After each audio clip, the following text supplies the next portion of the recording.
Apocalypse chapitre 13. Apocalypse chapitre 13, 1 à 4. Et il se tint sur le sable de la mer. Puis je vis monter de la mer une bête qui avait 10 cornes et 7 têtes, et sur ses cornes 10 diadèmes, et sur ses têtes des noms de blasphème. La bête que je vis était semblable à un léopard. Ses pieds étaient comme ceux d'un ours, et sa gueule comme une gueule de lion. Le dragon lui donna sa puissance, et son trône, et une grande autorité. Et je vis l'une de ses têtes comme blessée à mort, mais sa blessure mortelle fut guérie. Et haute la terre était dans l'admiration derrière la bête. Et ils adorèrent le dragon parce qu'il avait donné l'autorité à la bête. Ils adorèrent la bête en disant « Qui est semblable à la bête et qui peut combattre contre elle ?» Apocalypse chapitre 13, 5 à 8. Et il lui fut donné une bouche qui proférait des paroles arrogantes et des blasphèmes. Et il lui fut donné le pouvoir d'agir pendant 42 mois. Et elle ouvrit sa bouche pour proférer des blasphèmes contre Dieu, pour blasphémer son nom et son tabernacle et ceux qui habitent dans le ciel.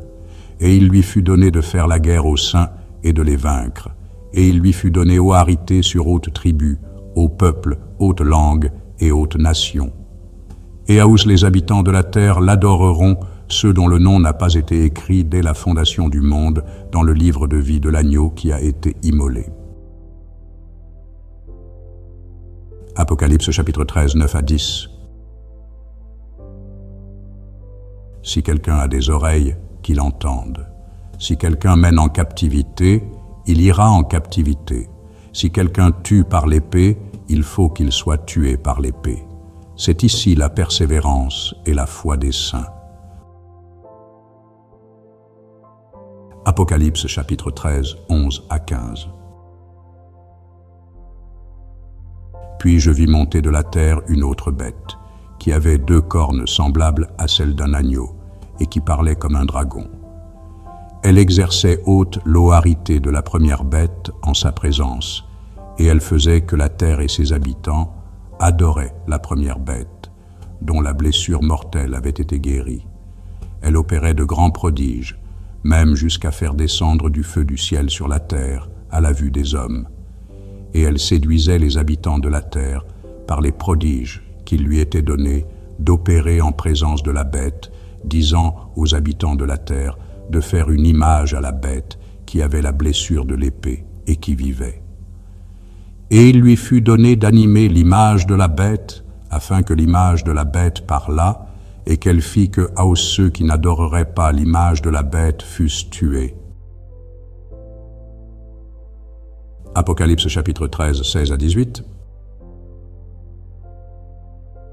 Et elle fit que petits et grands, riches et pauvres, libres et esclaves, reçussent une marque sur leur main droite ou sur leur front, et que personne ne put acheter ni vendre sans avoir la marque, le nom de la bête ou le nombre de son nom. C'est ici la sagesse, que celui qui a de l'intelligence calcule le nombre de la bête, car c'est un nombre d'hommes, et son nombre est 666.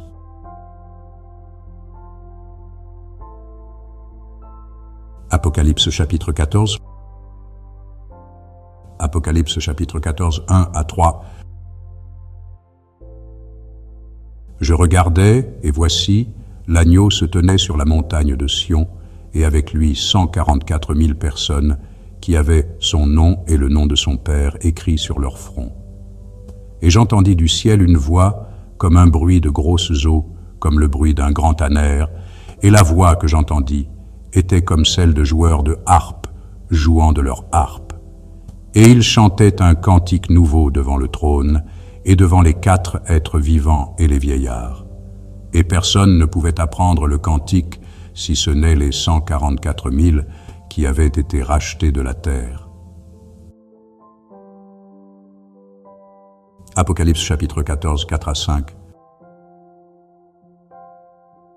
Ce sont ceux qui ne se sont pas souillés avec des femmes, car ils sont vierges. Ils suivent l'agneau par où il va. Ils ont été rachetés d'entre les hommes comme des prémices pour Dieu et pour l'agneau. Et dans leur bouche, il ne s'est point trouvé de mensonge, car ils sont irrépréhensibles. Apocalypse chapitre 14, 6 à 7. Je vis un autre ange qui volait par le milieu du ciel, ayant un évangile éternel pour l'annoncer aux habitants de la terre, à haute nation, à haute tribu, à haute langue et à haute peuple. Il disait d'une voix forte, « Craignez Dieu et donnez-lui gloire, car l'heure de son jugement est venue, et adorez celui qui a fait le ciel et la terre et la mer et les sources d'eau. » Apocalypse chapitre 14, 8 à 11. Et un autre, un second ange suivit en disant, « Elle est tombée, Babylone la grande, qui a abreuvé haute les nations du vin de la fureur de son impudicité. » Et un autre, un troisième ange les suivit en disant d'une voix forte, « Si quelqu'un adore la bête et son image et reçoit une marque sur son front ou sur sa main, il boira, lui aussi, du vin de la fureur de Dieu, versé sans mélange dans la coupe de sa colère, et il sera ornementé dans le feu et le soufre, devant les saints anges et devant l'agneau. Et la fumée de leur ornement monte au siècle des siècles.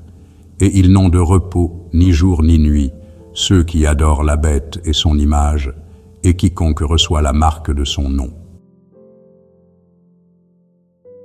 Apocalypse chapitre 14, 12 à 13. C'est ici la persévérance des saints qui gardent les commandements de Dieu et la foi de Jésus. Et j'entendis du ciel une voix qui disait, « Écris, heureux dès à présent les morts qui meurent dans le Seigneur. Oui, dit l'Esprit, afin qu'ils se reposent de leurs travaux, car leurs œuvres les suivent. » Apocalypse chapitre 14, 14 à 16. Je regardais, et voici, il y avait une nuée blanche, et sur la nuée était assis quelqu'un qui ressemblait à un fils d'homme, ayant sur sa tête une couronne d'or, et dans sa main une faucille tranchante. Et un autre ange sortit du temple, criant d'une voix forte à celui qui était assis sur la nuée, « Lance ta faucille et moissonne, car l'heure de moissonner est venue, car la moisson de la terre est mûre. » Et celui qui était assis sur la nuée jeta sa faucille sur la terre, et la terre fut moissonnée. Apocalypse chapitre 14, 17 à 20. Et un autre ange sortit du temple qui est dans le ciel, ayant lui aussi une faucille tranchante.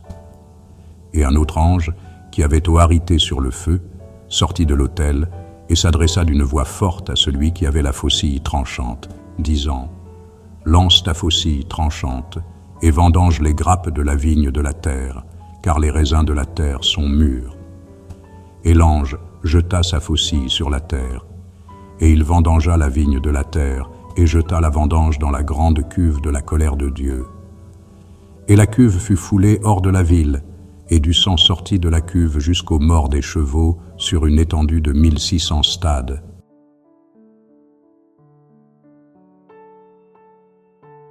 Apocalypse chapitre 15. Apocalypse chapitre 15, 1 à 4. Puis je vis dans le ciel un autre signe, grand et admirable, 7 anges, qui tenaient 7 fléaux, les derniers, car par eux s'accomplit la colère de Dieu. Et je vis comme une mer de verre, mêlée de feu, et ceux qui avaient vaincu la bête, et son image, et le nombre de son nom, debout sur la mer de verre, ayant des harpes de Dieu.